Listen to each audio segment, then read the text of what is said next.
오늘은 2024년 11월 17일 연중 제33주일 세계 가난한 이의 날입니다. 성부와 성자와 성령의 이름으로 아멘. 마르코가 전한 거룩한 복음입니다. 그때 예수님께서 제자들에게 말씀하셨다. 그 무렵 큰 환난에 뒤이어 해는 어두워지고 달은 빛을 내지 않으며 별들은 하늘에서 떨어지고 하늘의 세력들은 흔들릴 것이다. 그때 사람의 아들이 큰 권능과 영광을 떨치며 구름을 타고 오는 것을 사람들이 볼 것이다. 그때 사람의 아들은 천사들을 보내어 자기가 선택한 이들을 땅 끝에서 하늘 끝까지 사방에서 모을 것이다. 너희는 무화과 나무를 보고 그 비유를 깨달아라. 어느덧 가지가 부드러워지고 잎이 돋으면 여름이 가까이 온 줄 알게 된다.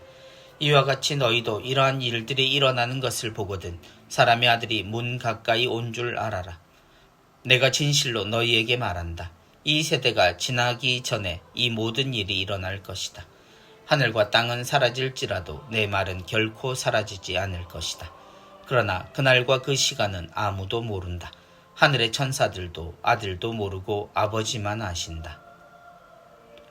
주님의 말씀입니다. 그리스도님 찬미합니다.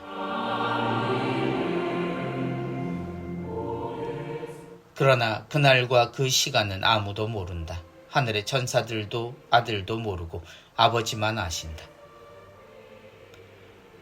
이제 오늘로부터 2주간이 남았고 우리는 모두 새로운 한 해를 맞이하게 됩니다. 우리는 매일 계속되는 주님이 다시 오실 날에 관한 이야기를 듣습니다. 묵시록이 아니어도 이 내용은 현실감 없이 다가오는 내용인데 그럼에도 죄에 대해 불안함을 가진 이들은 언제나 마음 한구석이 무겁게 느껴지는 이야기입니다. 그날이 오면 모두가 하느님의 심판 앞에 선다는 이야기를 직접적으로 듣게 되면 더욱 조여드는 가슴을 붙잡을 일이 생기는 말씀이기도 합니다.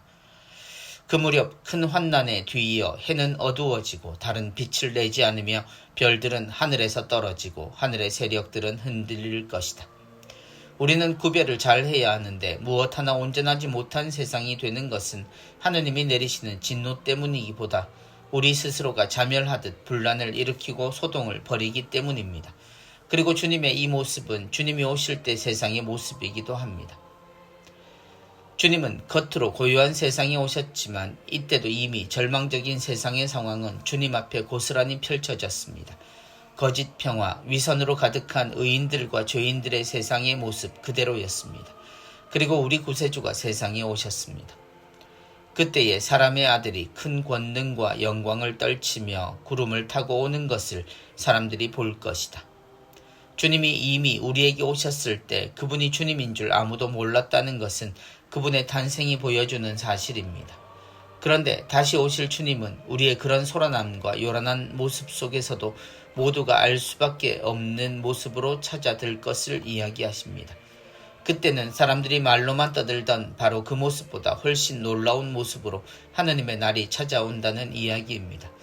마국간에 태어나시고 십자가에 힘없이 돌아가신 주님이 모든 의심과 상상을 끝내는 날에 주인공으로 오신다는 말입니다. 그때 사람의 아들은 천사들을 보내어 자기가 선택한 이들을 땅 끝에서 하늘 끝까지 사방에서 모을 것이다.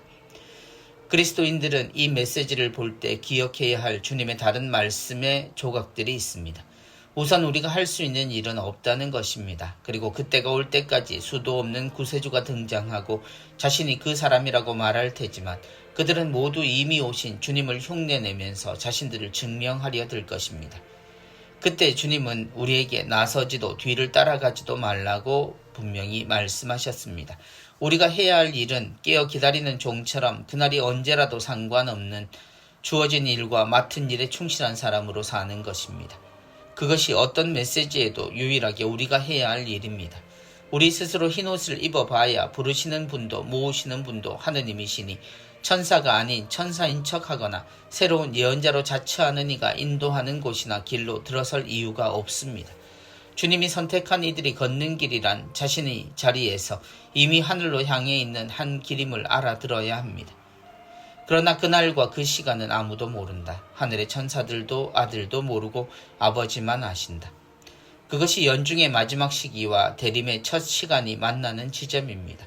우리의 대림은 그렇게 다시 오시는 주님 앞에서 한결같은 선하고 의로운 하느님의 자녀의 삶으로 채워져야 합니다. 그리고 세상에 더 이상 마구간에 태어나는 이들이 없도록, 또 죄 없이 십자가에 죽는 이들이 없는 하느님의 나라가 세상에 이루어지도록 자신에게 주어진 사랑의 십자가를 가볍고 온유하게 짊어지고 가야 합니다. 누구도 모르는 날은 그렇게 준비하는 겁니다. 성부와 성자와 성령의 이름으로. 아멘.